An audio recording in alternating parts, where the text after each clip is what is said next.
Eu tinha pensado no método de fazer a prece, agora esqueci. Você pode fazer? Faz. A gente pode já fazer.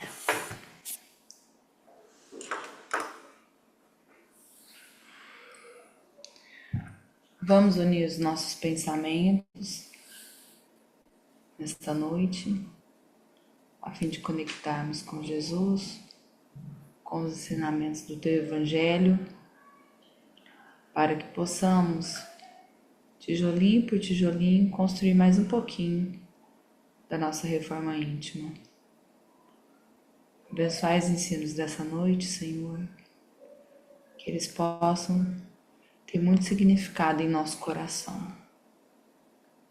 E assim damos por iniciada a reunião desta noite. Que assim seja.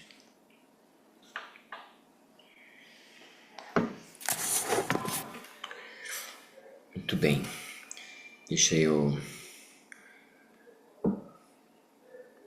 compartilhar aqui. O Bruno colocou uma mensagem pro cachorrinho da Carla. Oi, Sandra.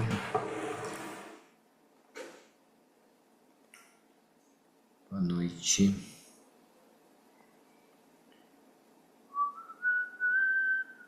Eu tô com o gravida aqui, mas é fechado. Ah, só tem que falar mais alto pra eles verem. Minha mãe tá falando oi aí pra todo mundo. Muito bem. Estão vendo a minha tela? Sim. Sim.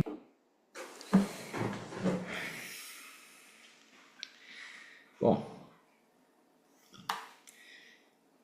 em duas Bíblias diferentes, numa delas a gente termina a perífrase semana passada, né? Que a gente até colocou que as meninas estavam terminando com chave de ouro. Mas em outras duas, não termina. Você viu isso, Carla? Na hora que você foi preparar? Não. Porque, primeiro, que tem relação com aquele tema. E segundo, que a divisão mesmo nessas duas que eu estudei, ela é na próxima, que já vai mudar o sentido. De toda forma, é uma parábola curtinha, bem pequena, diferente daquilo que a gente estudou, que é a do semeador. Então, vocês se lembram, a gente estudou o semeador, Jesus propõe a parábola do semeador, depois ele explica a parábola do semeador para para os seus discípulos, né? Ainda não eram apóstolos, e mais à frente a gente vai ter esse estudo aqui. Eu nunca entendi o que eram essas coisas, por isso que eu quis explicar bem direitinho o que é candeia, o que é candeeiro, o que é isso tudo. Então, está escrito assim: ninguém, acendendo uma candeia, a cobre com o vaso ou a coloca debaixo de um leito, mas coloca sobre o candeeiro, para que os que entram vejam a luz. Pois não há algo escondido que não se torne manifesto, nem oculto que não venha a ser conhecido e manifesto. Esse aqui talvez a gente não vai ver. Vou focar aqui, ó. Ninguém, acendendo uma candeia, a cobre com vaso ou a coloca debaixo de um leito, mas coloca sobre o candeeiro, para os que entram vejam a luz. A senhora sabe o que é esse alqueire, mãe? Que É fala? um móvel, né, querido? Móvel? É um móvel que Não é pode... tipo uma tão... Tá mais pra Clarinha. Alguém sabe, gente? Pra Carol. Alguém sabe? Candeia? Candeia, primeiro por candeia. O que é? Candeia é tipo uma lanterna, uma lamparina, Lamparina, nesse né? sentido Tipo uma que lamparina. usava antigamente. E o candeeiro?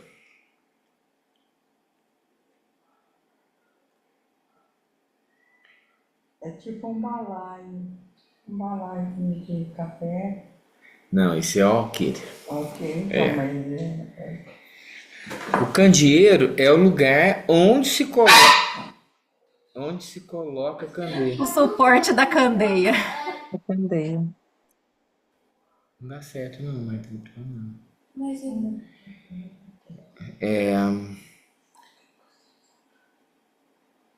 E o alqueire?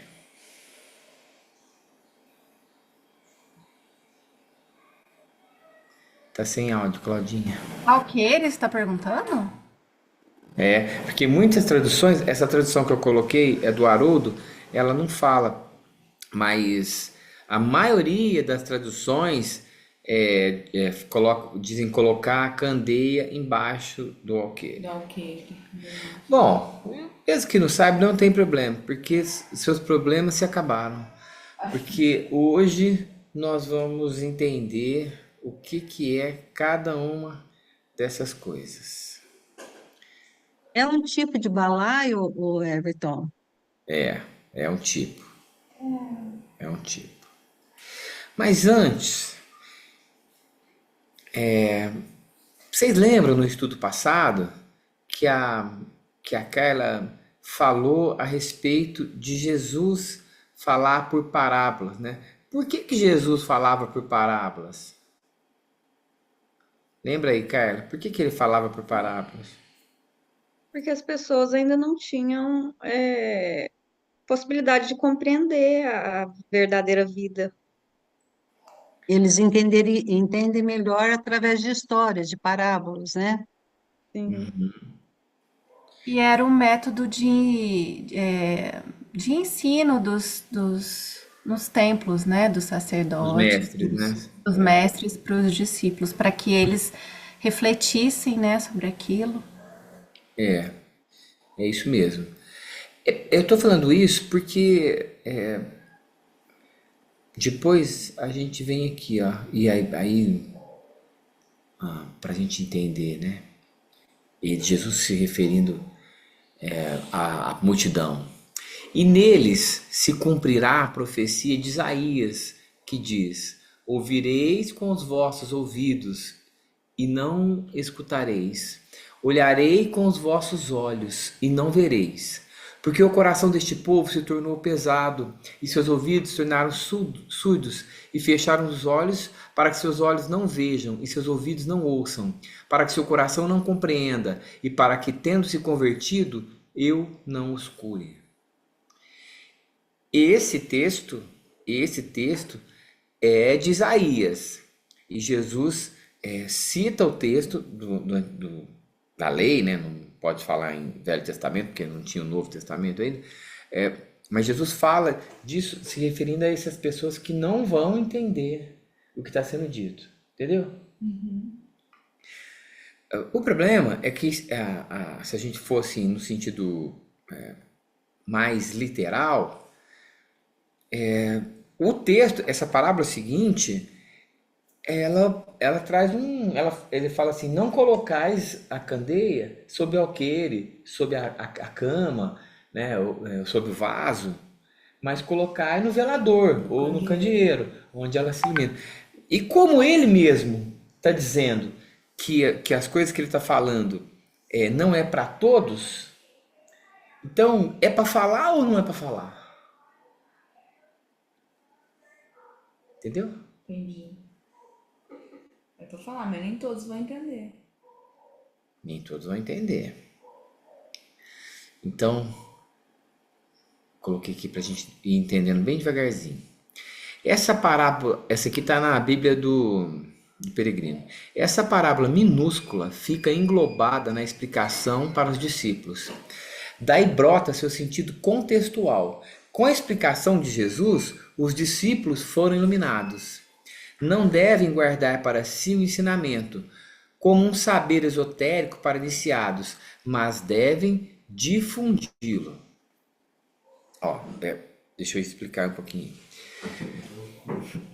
E no decorrer da história, dos séculos, houve muitos ensinamentos que não eram, e hoje, né, para algumas corporações, ou o termo que eu quiser dar, instituições, também não são abertos a esses ensinamentos. Por exemplificar, a maçonaria. Os fundamentos da maçonaria, os gestos, né, os sinais da maçonaria não são abertos. Nem se você procurar no Google, você não acha isso de uma maneira tranquila. Porque há mecanismos de defesa desses ensinamentos. Dá para entender.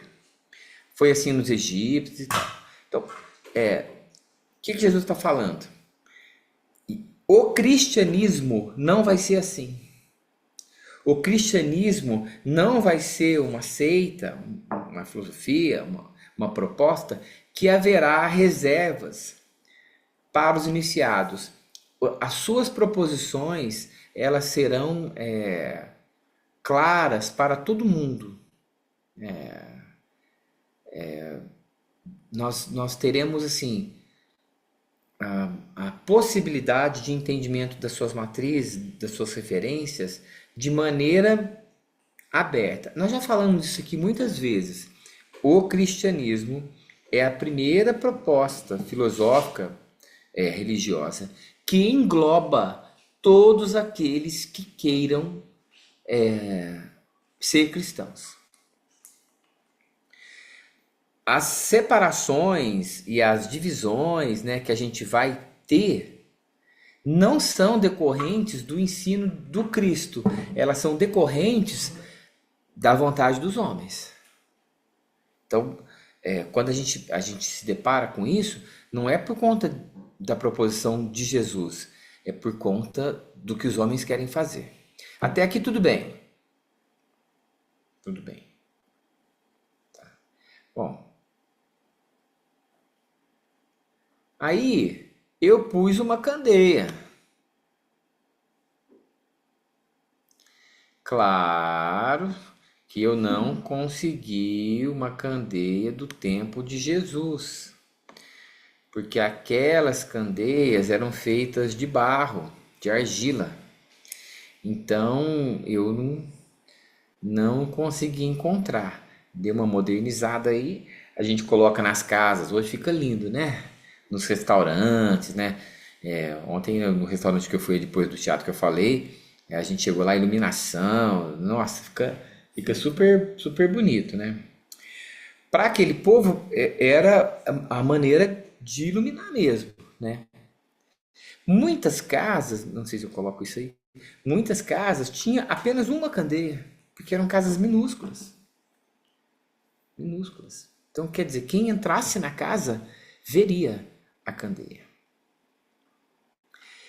E esse daí, ó, esse daí é o alqueire.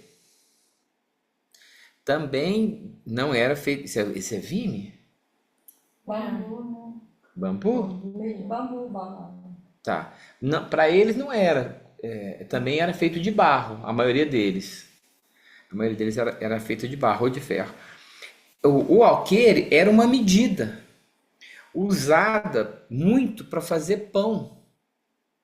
A medida de farinha para fazer pão e outras utilidades, né? Em alguns lugares que a cama era muito baixinha, Jesus fala assim, por isso que ele fala do leito, né?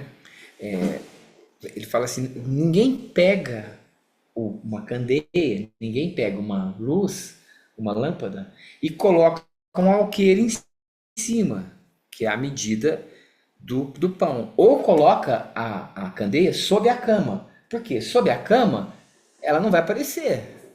Não vai iluminar nada. Ela não vai iluminar nada. Ela não vai iluminar.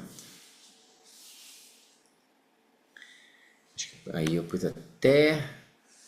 Ó. Mas historicamente é preciso possível, né? Não tem como. Oi, meu bem?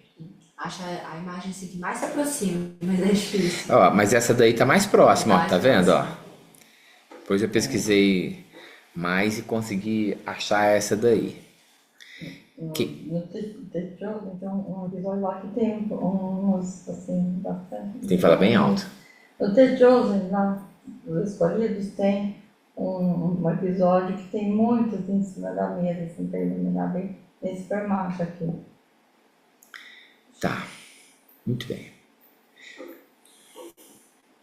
Então, aí fui lá no Champlin, ele diz assim, ó, todos os elementos da ilustração são objetos familiares em qualquer casa.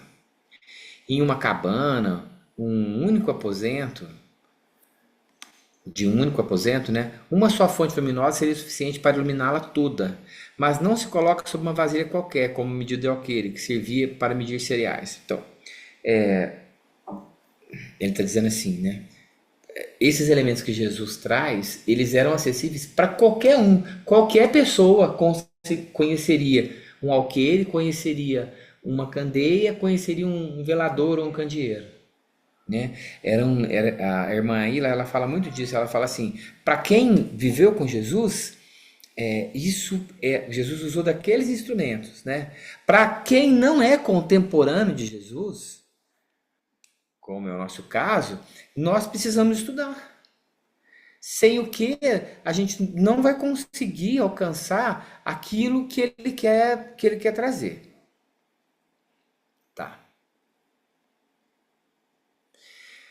Aí, eu fui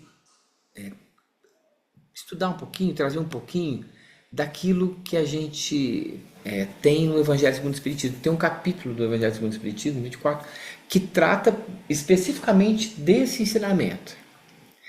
Então, Kardec vai dizer assim, ó, tal sentença não significa que se deva revelar inconsideradamente todas as coisas. Todo ensinamento deve ser proporcionado à inteligência daquele a quem se queira instruir, porquanto há pessoas a quem uma luz por demais viva deslumbraria sem as esclarecer.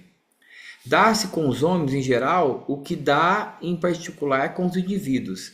As gerações têm a sua infância, sua juventude e sua maturidade. Então, é como dizer assim, que embora o conhecimento seja passível de revelação para todo mundo, ele vai acontecer na medida da capacidade daquele que ouve, né? Então, quando a gente vai para a escola, para o mundo acadêmico, fica muito fácil, né? Se eu tenho, é difícil eu passar um conceito de dignidade da pessoa humana de forma profunda para um aluno da educação infantil. Ele pode sentir, mas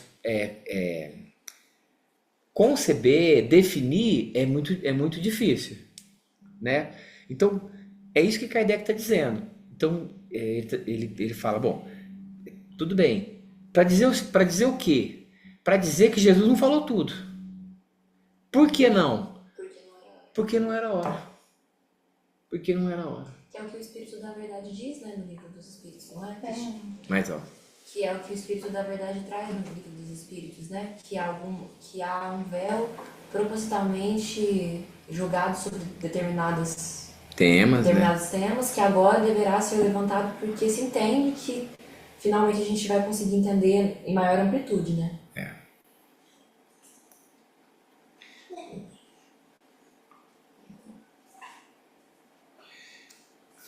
Tá.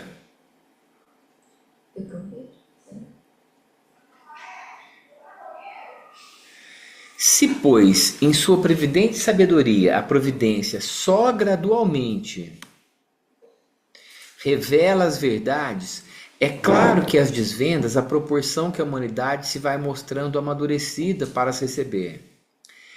Ela as mantém de reserva e não sob o alqueire. Ela as mantém sob a reserva e não sob o alqueire. Os homens, porém, que entram a possuí-las, quase sempre as ocultam do vulgo com o intento de os dominarem.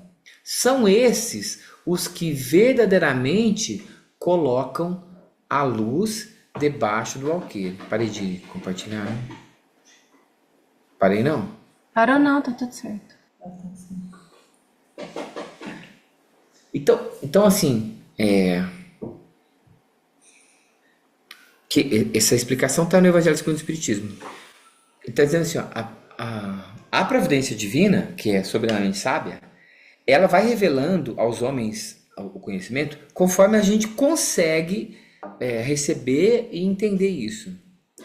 Quem coloca a candeia sob o alqueire são aqueles homens que, recebendo aquela lição, ao invés de propagá-la, de difundi-la, eles usam algum conhecimento como meio de dominação, de exploração.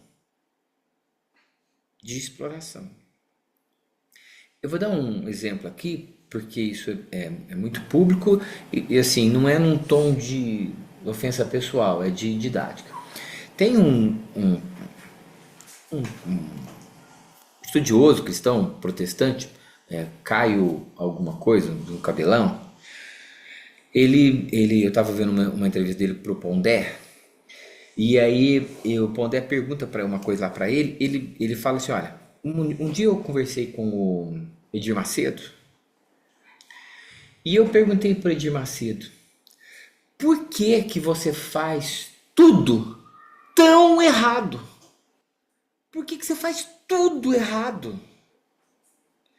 E o Edir Macedo respondeu assim, aqui na minha igreja não se fala de Jesus.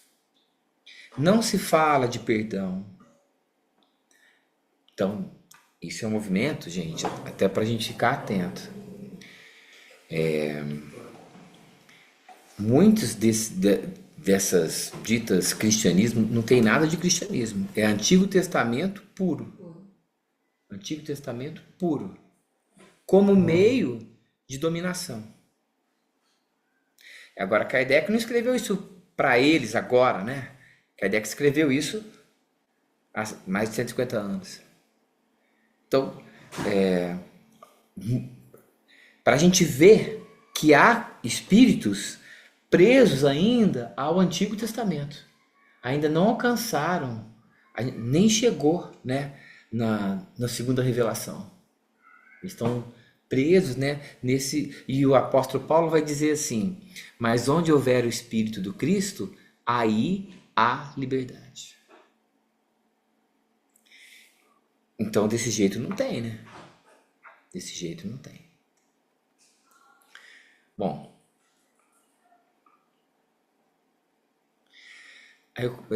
esse aqui também veio do Champlin. Nos escritos judaicos, Bamide, Bahara, lemos essas palavras. Os israelitas disseram ao santo e bendito Deus, tu mandas que acendamos lâmpadas para ti, mas tu és a luz do mundo e contigo mora a luz. O santo Deus replicou, não ordeno isso porque precise de luz, mas para que vós reflitais luz sobre mim, como eu vos tenho iluminado.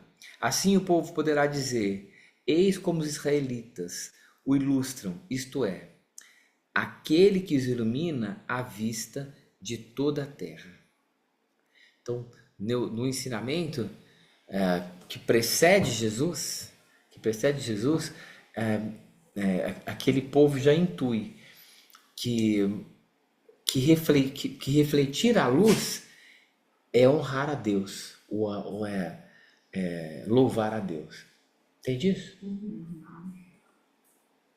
Muito bem. Tá muito teórico, viu? Mas eu vou... Não, tá dando, sabe? Então, diz assim, ó. Pergunta-se, que proveito podia o povo tirar dessa multidão de parábolas cujo sentido se lhe conservava impenetrável? Aqui, volto ao Evangelho segundo o Espiritismo. É de notar-se que Jesus somente se exprimiu por parábolas sobre as partes, de certo modo, abstratas da sua doutrina. Mas, tendo feito da caridade para com o próximo e da humildade condições básicas de salvação, tudo o que disse a esse respeito é inteiramente claro, explícito e sem ambiguidade alguma. Então, a gente já viu isso também. A parábola, ela tem conteúdos que vão se desdobrando à medida que o intérprete vai alcançando aquele estado de consciência. Porque nada se repete. Ontem, na peça que eu fui, que eu comentei aqui no comecinho, o Antônio Fagundes falou assim: essa apresentação é única, ela nunca mais se repetirá. Podemos nós marcar de voltarmos aqui semana que vem, todos nós, cada um ocupa o mesmo lugar que ocupou, sentam-se, a peça não será a mesma. O texto pode até ser, mas a experiência nunca mais vai ser a mesma, né? Então, na parábola, isso também se colhe. Jesus traz de uma forma que a gente possa, tanto que a gente não sabe tudo nem até hoje, né? Tô explicando demais, mas eu já vi que vocês entenderam. Assim devia ser porque era regra de conduta, regra que todos tinham de compreender para poderem observá-la. Era o essencial para a multidão ignorante, a qual ele se limitava a dizer: eis o que é preciso se faça para ganhar o reino dos céus. Sobre as outras partes, apenas aos discípulos desenvolvia o seu pensamento. Por serem eles mais adiantados, moral e intelectualmente, Jesus pôde iniciá-los no conhecimento de verdades mais abstratas, daí haver dito: aos que já têm, ainda mais se dará. E coisa interessante, né? Coisa interessante, quer dizer, é a parábola dos talentos, né? Aquele que recebeu 5, havendo cuidado bem deles, recebeu outros 5. O que recebeu 2 e bem cuidou deles, recebeu outros 2. E aquele que só tinha 1 e não fez nada com ele, fala: até esse dará, e se dará ao que mais tem. Por quê? Porque ele produzirá, né? Entretanto, mesmo com os apóstolos, conservou-se impreciso acerca de muitos pontos, cuja completa inteligência ficava reservada a ulteriores tempos. Foram esses pontos que deram ensejo a tão diversas interpretações, até que a ciência de um lado e o espiritismo de outro revelassem as novas leis da natureza, que lhes tornaram perceptível o verdadeiro sentido. Então, aqui eu acho assim que é uma explicação muito didática de Kardec para que a gente tenha o alcance disso que está sendo explicado. Algum comentário, gente? Estou vendo uma coisa aqui no chat. A Tânia fala que os discípulos eram mais moral, forçar um pouco a barra. Ô Tânia, para nós não, viu? Para nós não. Porque todos os discípulos, com exceção de João, foram martirizados. E poderiam ter abjurado, né, a fé no Cristo para salvar a sua vida. Então, alguém que dedica a sua vida inteira, abre mão de tudo, em prol de um ideal, não é para qualquer um, nem nos tempos de hoje, né? Nem nos tempos de hoje. É bem possível que nós aqui, se fôssemos instados a falar, a confirmar se somos ou não cristãos, ou isso ou a cadeira elétrica, não sei quantos de nós. Tô falando Assim, a minha fala é só porque, assim, na época em que eles estavam sendo treinados por Cristo, eles eram, enfim, até o The Chosen limitados. mostra isso muito claramente. Eles tinham uma limitação, né? Mas, enfim. É como alguém que prepara aquilo que vai ser um grande discípulo. Eu vou dar um exemplo aqui que me ocorre eu fui essa semana a Sacramento e tive lá no Colégio Allan Kardec, né, e tal. E eu me lembro de quando o seu Eurípides Barçanufo começou a ser processado criminalmente por exercício legal da medicina, que foi uma forma de coação contra o espiritismo naquele tempo. Então, criou-se um movimento muito belicoso contra seu Eurípides Barçanufo e ele sofreu muito com aquilo, porque para quem tem honra, o processo é pior do que a sentença. E com aquele movimento belicoso, houve quem, numa época tomada por generais, houve quem quisesse atentar contra a vida de seu Eurípides. E numa noite, o seu Eurípides tinha um quarto separado para não incomodar os pais, das pessoas que vinham bater na madrugada. A pessoa vai até a janela, bate, Eurípides abre e fala: olha, senhor Eurípides, a gente precisa, uma pessoa, uma mulher, precisa do senhor em tal lugar, urgente. E ele falou: meu filho, vai na frente, eu vou me vestir e vou.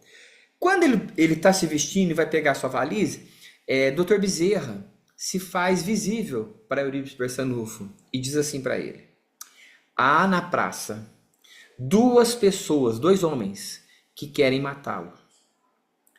Nada temas, estaremos contigo. Seu Eurípides acaba de se vestir, pega a sua valise e sai. E ele tinha que passar pela praça. Ele tinha que passar pela praça. E quando ele está chegando na praça, ele vê as 2 pessoas que o Espírito havia falado que estavam lá. E aí, ele se aproximando, ele fala assim: boa noite, meus irmãos. Boa noite, seu Eurípides.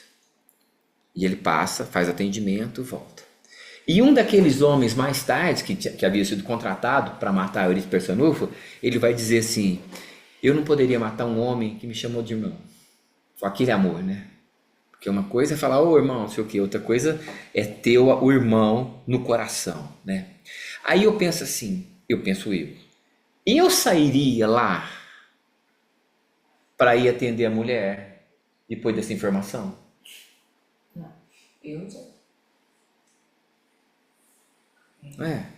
Eu vou ser sincero, eu ligaria para a polícia, falo: ó, aqui é Everton Meirelles, juiz da 2ª Vara Criminal, passa ali tem 2 indivíduos ali, recolhe, depois a gente vê o que faz. Entende? É uma distância abissal, abissal. Isso de Eurípides, né? E o próprio Eurípides, né, se coloca como um discípulo menor dos discípulos maiores. Enfim, por aí. Vou voltar para Kardec. Se, pois, os espíritos ainda não dizem tudo, isso que eu queria falar. Se, pois, os espíritos ainda não dizem tudo, não é porque haja na doutrina mistérios em que só alguns privilegiados possam penetrar, nem porque eles coloquem a lâmpada debaixo do alqueire. É porque cada coisa tem que vir no momento oportuno. Eles dão a cada ideia tempo para amadurecer e propagar-se, antes que apresentem outra, e aos acontecimentos o de preparar a aceitação dessa outra. Não vá de ter com gentil, que é já outra questão. Mas é Kardec dizendo assim, que hoje, estou falando isso por causa de alguns espíritas, que acha que o espírita sabe de qualquer coisa. Nossa, eu sonhei com tal coisa, o que é? Nossa, meu irmão morreu assim num acidente, o que é? E as pessoas às vezes vão falando, foi isso, foi aquilo, e a gente às vezes não sabe. O que a gente sabe é que não tem acaso, o que a gente sabe é que não tem... Agora, assim, exatamente o que aconteceu, né? Ou, até vou descer um pouquinho mais nisso aqui daqui a pouco, mas estou querendo dizer assim, que é necessário um pouco de humildade também. Porque se a gente consegue inferir, saber muita coisa, ainda há muito por saber. Ainda há muito por saber. Já se disse, um sábio já disse, eu trocaria tudo que sei pelo que eu ainda não sei. Como dizer que o que eu sei é muito pouquinho, né? Aquilo que me falta é muito grande, é muito extenso.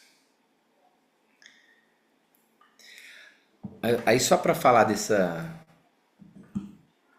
dos gentios, ele diz assim: ao tempo de Jesus, em consequência das ideias acanhadas, materiais então em curso, tudo se circunscrevia e localizava na casa de Israel. Era um pequeno povo. Os gentios eram outros pequenos povos circunvizinhos. Hoje as ideias se universalizam e espiritualizam. Isso no tempo de Kardec, hein? Imagina hoje. Ao mesmo tempo que o desentendimento é mais presente, né? A luz nova não constitui privilégio de nenhuma nação. Para ela não existem barreiras, tem o seu foco em toda parte e em todos os homens. E todos os homens são irmãos. Mas também os gentios já não são um povo, são apenas uma opinião com que se topa em toda parte, da qual a verdade triunfa pouco a pouco, como do paganismo triunfou o cristianismo. Já não são combatidos com armas de guerra, mas com a força da ideia. Vou pausar aqui. Então, de novo, né? Isso no tempo de Kardec. E hoje, gente, se vocês abrirem, não sei se têm o hábito de fazer isso, eu evito fazer porque eu sofro.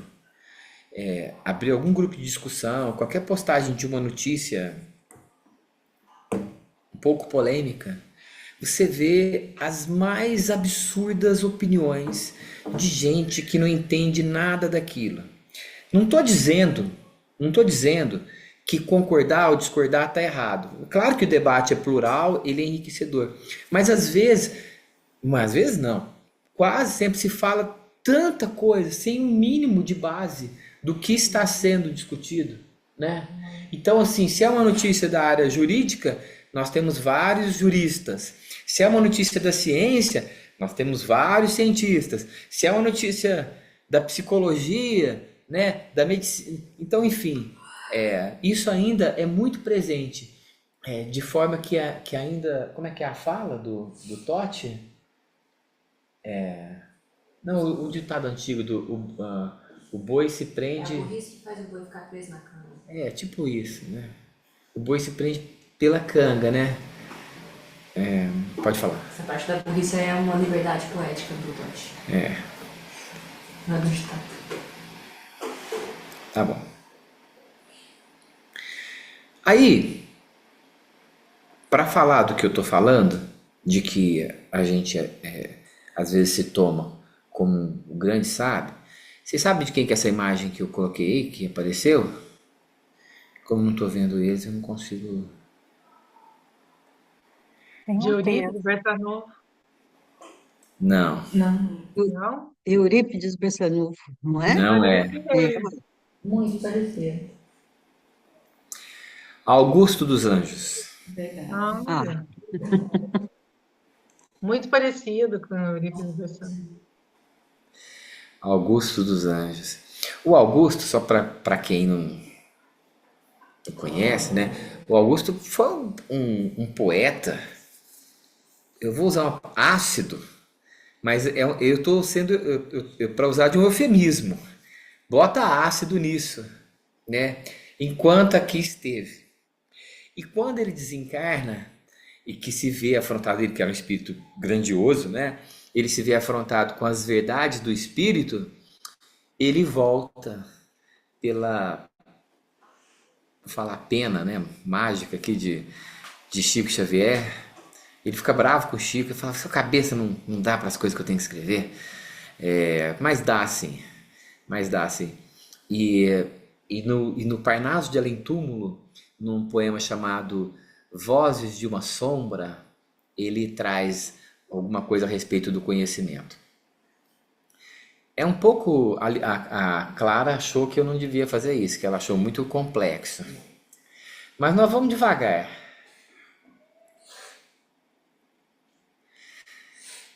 Donde venho? Das eras remotíssimas, das substâncias elementaríssimas, emergindo das cósmicas matérias. Venho dos invisíveis protozoários, da confusão dos seres embrionários, das células primevas, das bactérias. Venho da fonte eterna das origens, no turbilhão de todas as vertigens, em mil transmutações fundas e enormes. Do silêncio da mônada invisível, do tetro, do fundo abismo negro e horrível, vitalizando corpos multiformes. Sei que evolvi e sei que sou oriundo do trabalho telúrico do mundo, da terra no vultoso e imenso abdômen. Sofri desde as intensas torpitudes das larvas microscópicas e rudes a infinita desgraça de ser homem. E vejo os meus incógnitos problemas, iguais a horrendas e fatais dilemas, enigmas insolúveis e profundos. Sombra egressa da lousa dura e fria, grita ao mundo o meu grito que se alia a todos os anseios gemibundos. Homem, por mais que gastes teus fosfatos, não saberás, analisando os fatos, ainda que desintegre energias, a razão do completo e do incompleto, como é que o homem se transforma ao feto entre os 270 dias. A flor da laranjeira, a asa do inseto, um estafermo e um talho de mileto, como existiram não perceberás, E não compreenderás como se opera a mutação do inverno em primavera e a transmutação da guerra em paz. Como vivem o novo e obsoleto, o ângulo obtuso e o ângulo reto dentro das linhas da geometria, a luz de Miguel Ângelo nas artes e o espírito profundo de Descartes no eterno estudo da filosofia. Por que existem as crianças e os macróbios nas coletividades dos micróbios que fazem a vida enferma e a vida sã? Os antigos remédios alopatas e as modernas dosagens homeopatas, produto da experiência de Hahnemann.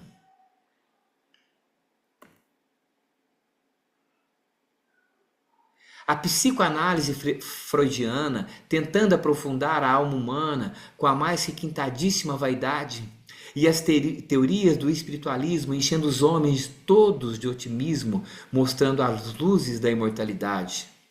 Como vive o canário junto ao corvo, o céu iluminado, o inferno turvo, nos absconsos refolhos da consciência. O laconismo e a prolixidade, a atividade e a inatividade, a noite da ignorância e o sol da ciência. A alma pura do Cristo e a de Tibério, vaso de carne podre o cemitério e o jardim, recendendo de perfumes. O doloroso e o tetrocataclismo da beleza louçando o organismo, repleto de dejetos e de estrume. As coisas substanciais, as coisas ocas, as ideias conexas e as loucas, a teoria cristã e Augusto Conte, e o desconhecido e devassado, o que é ilimitado e limitado na ótica ilusória do horizonte. Os fenômenos todos geológicos, psíquicos, científicos, sociológicos, que inspiram pavor e inspiram medo. Homem, por mais que a ideia tua gastes na solução de todos os contrastes, não saberá o cósmico segredo. E apesar da teoria mais abstrusa dessa ciência inicial confusa a que se acolhem míseros ateus, caminharás lutando além da cova para a vida que eterna se renova, buscando as perfeições do amor em Deus. É em português que ela é escrita. Ela é em português. Eu queria ouvir assim, uma palavrinha de vocês sobre o conteúdo. Eu sei que Não, mas escrito acho que fica. dá Dá pra pegar. uma palavrinha. Dá para falar, Ana? Paradoxo. Paradoxo? Alguma coisa de conteúdo? Contradições. Transições. Muitos conhecimentos de um monte de área, não é? Que fala. O que mais? Contraste. Contraste. A complexidade de ser um humano. Se você vai no texto, ele começa assim, ó. Sei que sou oriundo. Vou voltar. Sei que sou oriundo. Ó, sei que evolvi que sou oriundo, do trabalho telúrico do mundo, da terra no vultoso e imenso abdômen. Há algumas coisas que ele sabe, como homem. Há alguns conhecimentos que são chegados a ele. Mas há muita coisa que ele não sabe. Né? Então, é claro que ele coloca isso aqui de uma forma muito mais profunda, né? E poética mesmo. Né? Então, como pode existir um Cristo e um Tibério? Esse um cemitério e aquele o jardim. Né? Então, não é que ele não consiga... ele intui já, né, nessa visão. Mas como é que tem isso no mundo, né?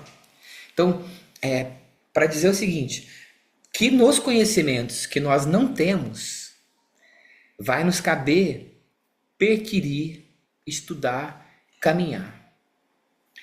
Mas nos que nós temos, é necessário testemunho. Esse é o Oi, ponto. Everton, faz a gente meditar na nossa pequenez, né? a nossa pequenez diante de tanto ainda a conhecer, de tanto conhecimento ainda que a gente precisa adquirir, né? E talvez a gente ainda não observe o quanto de humildade que a gente tem de se colocar diante do aprendizado, né? Principalmente com relação ao Evangelho de Jesus, né? Esse estudo nosso que a gente faz é uma tentativa da gente atingir esses conhecimentos mais profundos, né, do Evangelho. Então, esse texto aí do Augusto dos Anjos me remete à nossa pequenez ainda, diante de tanto conhecimento. Mas que não vai ficar debaixo da candeia. A candeia não vai ficar debaixo do alqueire, aliás, né? E é para todos, é um grande sol, né, o Evangelho, é para todos, né? Sandra?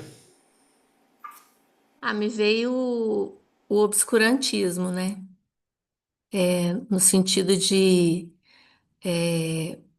via cognição, tanta aparência de ser luz e é também, mas assim, é na luz do amor, né, que a gente descobre, por exemplo, isso que nós estamos fazendo aqui, né?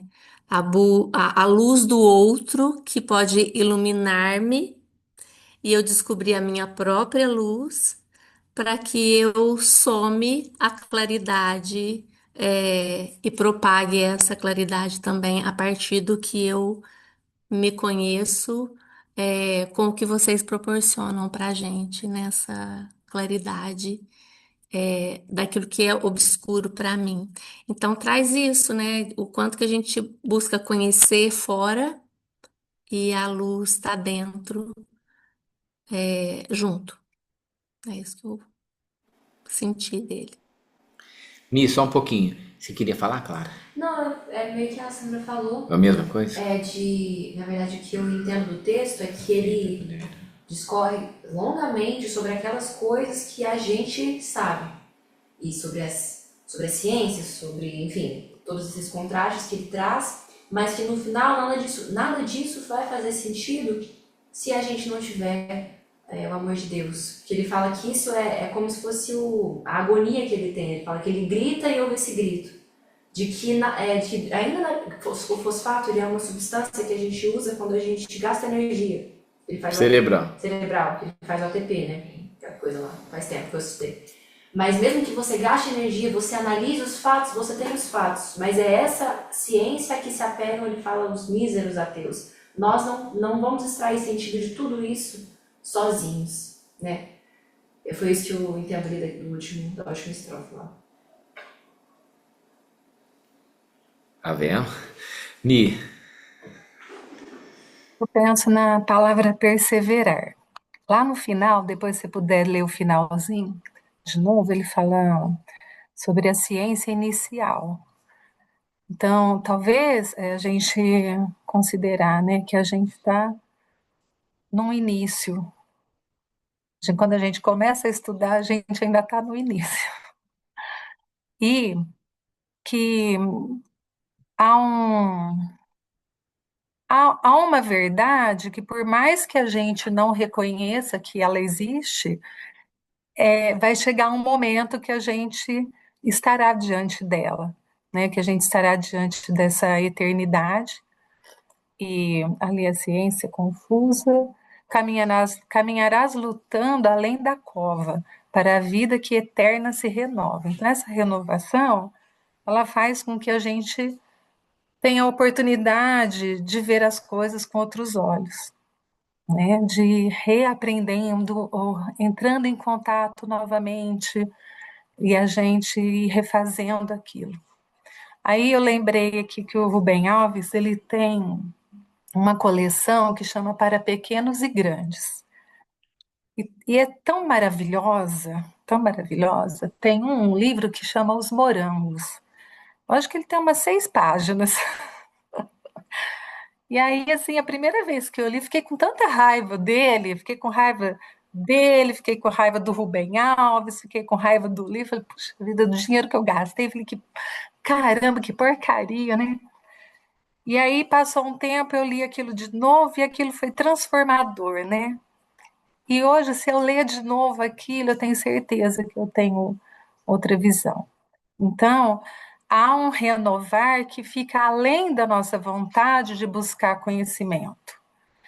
Se a gente buscar, a gente acende essa luz e não esconde, né?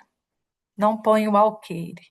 Mas se a gente não buscar, e a gente quiser estar com alqueire aí, né, encobrindo as verdades, a gente não vai deixar de entrar em contato com essas verdades. Vai acontecer um momento que isso vai acontecer. Pela lei mesmo, pela lei da vida.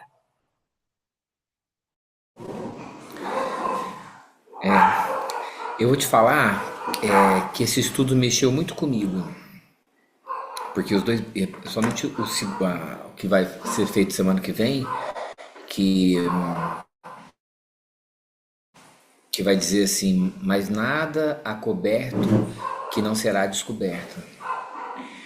E a gente, aí, há várias vezes, um amigo que acabou de chegar da Disney, ele fez um curso nos Estados Unidos, ele falou assim, "Não, a gente está sempre atuando, é sempre um personagem. E assim, aquele ambiente que eu tô, de todo jeito, e talvez esse sentido que a Clarinha disse, assim, pensando, trazendo mais para perto, mais para a vida, de tudo que eu conhecer, a finalidade última é que eu seja melhor. E para o cristão, ser melhor é expandir amor. Como diz o texto que você gosta muito, falar de Deus, da Cecília Meirelles, né? Mas falar, não é de falar. Porque falar, a gente consegue, é só decorar a poesia. Né? Falar, testemunhando. Por que eu fiquei assim? Eu fiquei quase mal. Porque o estudo estava assim, bem adiantado, e hoje de manhã eu fui jogar futebol. E lá no futebol é um lugar ótimo para você testar todos os limites da sua paciência, né, do seu coração. É perfeito, assim. E eu reclamei com o rapaz que ele não estava passando a bola. Né?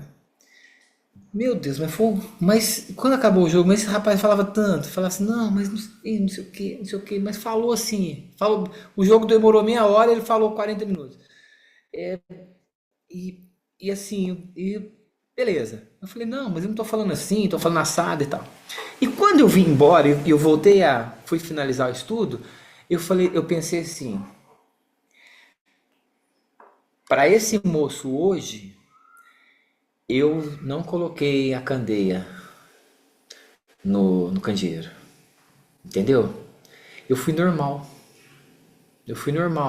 fui assim, eu tive a reação que uma pessoa normal teria. Mas eu precisava ter feito mais. Então, eu já sei direitinho. Quarta-feira, quando eu voltar lá, quarta-feira, quando eu voltar no futebol, eu vou procurá-lo e falar: meu irmão, assim, eu não quero discussão, eu venho para me divertir. Se eu jogar futebol, se eu puder marcar um gol, ótimo, mas o que eu menos pretendo aqui é ter, como diria minha avó, uma maquerência, né? Alguém que não me queira bem. Eu não quero isso.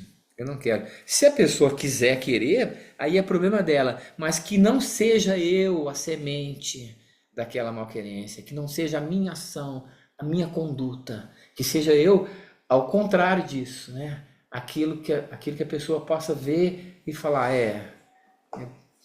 realmente acho que tem algum efeito, né? Algum efeito. Então, para nós, eu acho que o ensinamento maior é esse. Para quem quiser se aprofundar um pouquinho mais, Vozes de uma Alma, Ana Lívia. Eu vou colocar lá no... Aqui não está completo, não. E também tem a Luz Imperecível, do seu Honório, que ele explica frase por frase. Não vai dar tempo da gente fazer de novo, porque já meio que falei, mas duas coisas que me chamam a atenção lá. Ele fala assim, ninguém, como dizer assim, é uma ação que todos devem fazer. E ele fala, o verbo acende. Então, quer dizer, que tá não é acendeu, acendera, acenderia, né? Acende agora, faz agora. No candeeiro, o candeeiro, ele queima o pavio, ele queima o óleo. Quer dizer, vai ser necessário que a gente continue a estudar, continue a renovar o nosso pensamento. Mais que isso, a nossa ação. Por isso que eu gostei muito da poesia do Augusto dos Anjos, porque é o conhecimento formal, mas revestido ou com uma finalidade teleológica que o conhecimento por si mesmo não tem. Gente, tinha mais coisa para falar, mas vai ficar para outras histórias. Foi mais denso do que eu imaginei a princípio. Falei, esse aqui tá facinho, né? Aqui tá facinho. Não tem nada facinho. Bem feito.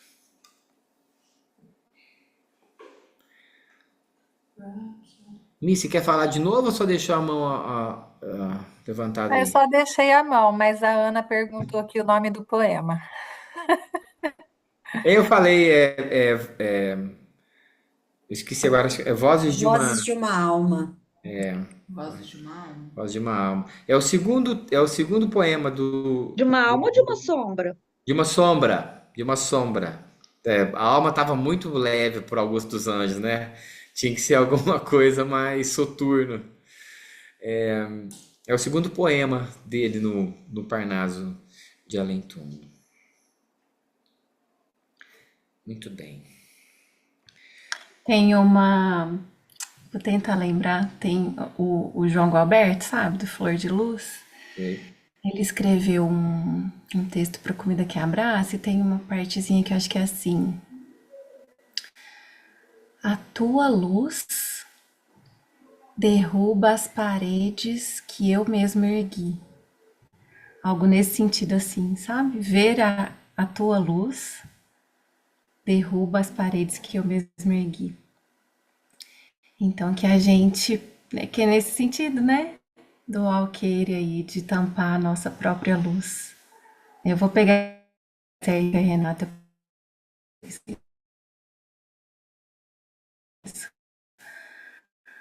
A gente também ergue paredes, né? A gente tem um vaso aí, esse alqueire aí, carregando para cima e para baixo, e às vezes a gente tampou na nossa própria luz, né? E quando a gente é instrumento disso, quando a gente deixa ela brilhar, a gente ultrapassa a barreira do outro, né? E aí as luzes se conversam. Tem dois relatos rapidinho que eu vou fazer, aproveitando esse gancho. Um que eu vi lá da Alzira essa semana e outro que eu vi há muitos anos, uns 20 anos, isso me marcou muito, muito. Houve um tempo que o grupo Arte Nascente, os integrantes do Arte Nascente, vinham muito a Franca.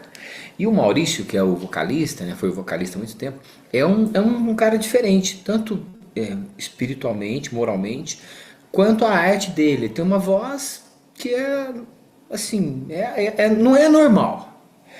E o relato desse amigo, que é médium, né, eles no grupo de jovens, e uma companheira que estava internada, ele fala assim, essa canção a gente vai cantar para aquela pessoa. E ele diz que quando ele dá o acorde e solta a voz, lembrei até a música do Gonzaguinha, quando eu soltar a minha voz, por favor, entenda, né? Sai um raio de luz do peito, da garganta daquele médium cantor. E aquele raio de luz, ele fala que ele acompanha aquilo em espírito e vai até o hospital, no coração daquela companheira que necessitava. Isso é o brilhar essa luz, né? E outro relato que eu ouvi essa semana de um companheiro assim muito querido, um menino que é um pouco, uns 2 ou 3 anos mais novo que eu, mas que eu sou fã dele, eu sou fã. Ele é mais inteligente, moralmente, melhor, ele é tudo melhor que eu.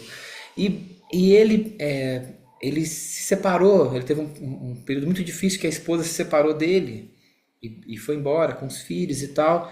E ele disse assim para a mãe: eu não quero. Depois de um tempo, a mãe falou para ele: meu filho, eu não tenho nada com isso, mas você é muito jovem para ficar sozinho. Achei bom, né? Muito jovem para ficar sozinho, né? Então, é jovem ainda, né? Aí ele fala: mãe, eu não quero ninguém. Era uma pessoa do meio acadêmico, assim, muito, muito proeminente no meio acadêmico, e tal. Ele fala assim: se eu arrumar alguém, eu quero alguém assim da roça, alguém muito simples, não simplório, mas simples. E ele, depois de alguns anos, não sei, um tempo, ele se estabeleceu, iniciou uma relação com uma moça que é psicóloga, e ela é muito bonita, muito bonita. Ele me apresentou a ela e eu falei isso para a mãe desse jovem que eu estava conversando. Ela falando, a mãe falando da moça, eu falei assim: e ela é muito bonita. E aí ela falou assim: então eu vou te contar. Ela estava aqui em casa e o seu fulano de tal, que é um senhorzinho evoluído, que frequenta muito essa casa dessa companheira, ela estava sentada à mesa e ele frequenta muita casa, não é da mesma cidade, mas tem muita intimidade. Ele chega na mesa, ela está sentada, e ele a vê, e ele fala assim: minha filha, você é muito bonita, hein? Mas não é dessa beleza física que eu tô falando, não. É do seu espírito. Você é bonita aqui, mas o seu espírito é mais bonito ainda. É mais bonito ainda. Então, lembrei de novo, né? Brilhai a vossa luz. É isso aí. Muito bem? Tá bom. Se algum coração quiser fazer a prece, faz tempo que não temos uma prece musical. Olha lá que se eu Lembrei não. daquela música, Everton, do Evangelho do Cristo, né? Que termina falando que é o sol que irradia, né? Mensagem esquecida. Mensagem esquecida. É linda. Eu estava falando da luz, eu lembrei dessa música. Eu até poderia fazer, mas eu tenho medo de não dar certo. Eu tocar o violão aqui agora e não. Oi? Ô Ana, você podia fazer Luz é para irradiar. Lembra dessa? Tô sem violão. Não, sem violão, faz a capela. Então vai. Luz é para irradiar, por que não deixar brilhar? Recebeste o dom do amor, não o guardes no porão. A fala encanta e o som da voz pode encantar. A fala encanta e o som da voz pode cantar. Luz é feita para brilhar, como a lua iluminar. Luz é feita para brilhar, como a lua iluminar.